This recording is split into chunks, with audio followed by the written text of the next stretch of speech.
is Our Time, the main news of this hour. I'm Yekaterina Nestorenko in the studio. The number of victims from the Russian attack in Kyiv has increased. A woman died in the hospital this morning.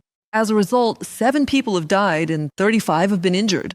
The search and rescue operation in one of the capital's districts has already been completed.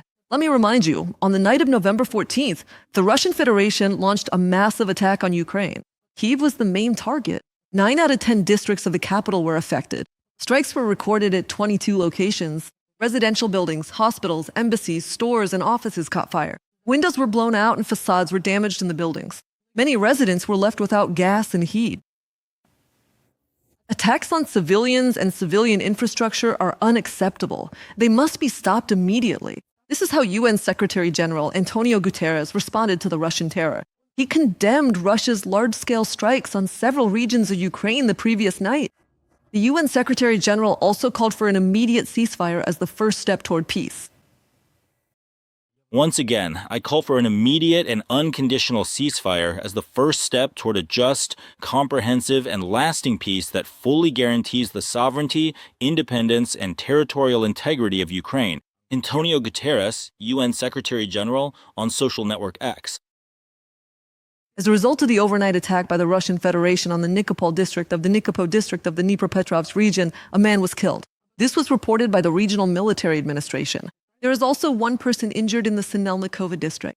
In addition, the Marganets, Chervano-Hrigorivka, and Myronovka communities were under Russian shelling throughout the day. A private business, a car, an apartment building, residential houses, and a gas pipeline were damaged. The Russians struck a police service vehicle in Kharkiv region with an FPV drone. A police officer was killed. This was reported by the regional police. Throughout the day, the enemy shelled settlements in the Kharkiv, Bogodukiv, and Lazova districts. The Russians used guided aerial bombs and drones for the attack. In Lazova, a strike with a guided aerial bomb damaged houses, outbuildings, cars, and a veterinary laboratory. In the Bohodakiv district, private homes, power lines, and cars were damaged. Russia plans to mass-produce weapons for attacks on Ukraine by the end of 2025, including 120,000 glide bombs and 70,000 long-range drones, among them 30,000 Shahed-type UAVs. This was reported by Vadim Skibitsky, deputy chief of the main intelligence directorate of Ukraine's Ministry of Defense. According to him, these bombs are capable of flying up to 200 kilometers from the fighter jet's drop point, and in the future, up to 400 kilometers. They're much cheaper and more accessible than missiles, and their several hundred kilograms of explosives can penetrate buildings and fortifications. Right now, Russia is launching up to 250 of these bombs every day. Last month, according to the Ministry of Defense, the average daily figure was about 170. The Zaporizhzhia Nuclear Power Plant is on the verge of a blackout. It has lost power from one of its 2 external power lines, according to Energoatom. Last night, the Dnipro line to the plant was disconnected. It is the main line supplying power to the temporarily occupied plant. At the moment, the Zaporizhzhia Nuclear Power Plant is receiving power from only one line. The supply of external power necessary for the safe operation of the plant is once again at risk. If the plant is completely disconnected from the power grid, it could lead to an 11th blackout, which would pose a serious threat to radiation safety. Ukraine's Minister of Defense, Denis Shmyhal, visited the soldiers of the 59th Separate Assault Brigade of Unmanned Systems in the Dnipropetrovsk region. Together with the command, he discussed the situation at the front and issues that require additional attention. Shmyhal also listened to the military suggestions on how to make their work more effective and improve service conditions.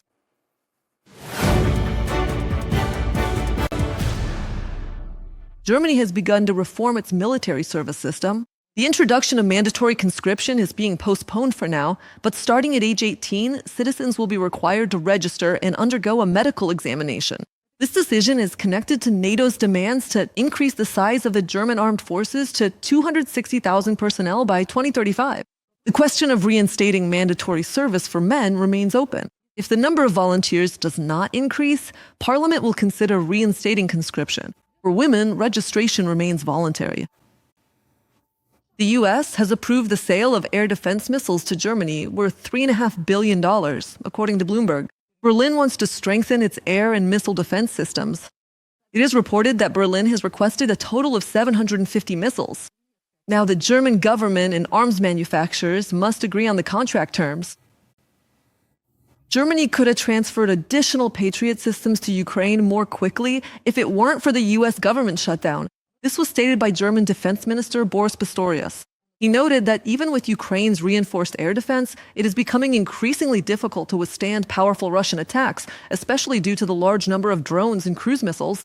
Pistorius recalled that in October, Germany delivered 2 new Patriot systems to Ukraine, but this process could have been faster if it weren't for the delay in approval from the US. The minister emphasized that partners have no right to weaken their support, since without it, the effectiveness of Ukraine's defense is significantly reduced. We are doing everything we can, and it is having an effect, but unfortunately not with the clarity and effectiveness we had hoped for, and above all, that Ukraine was counting on. Russia's deliberately and on an increasingly large scale attacking civilian energy infrastructure. It is absolutely clear that Putin is trying to make winter as unbearable as possible for Ukraine, to undermine morale and break the will of Ukrainians to resist. He will not succeed. Boris Pistorius, Germany's Minister of Defense, during a press conference in Berlin. The US will soon conduct nuclear tests again. This was announced by President Donald Trump. According to him, other countries, such as Russia and China, are already conducting such tests. Trump emphasized that the US has a larger nuclear arsenal than other countries, and that he personally worked on its modernization. Despite the criticism, he also noted that China could catch up to the US in terms of nuclear arsenal strength within 4 to 5 years. At the same time, Trump expressed the desire to pursue denuclearization and proposed organizing a meeting of leaders to reduce nuclear arsenals. We will have nuclear tests because other countries are conducting them. There are countries that are doing it. We have more nuclear weapons than any other country. I'm the one who modernized it and built part of it, and I hated having to do it, but there was no choice because others have it too.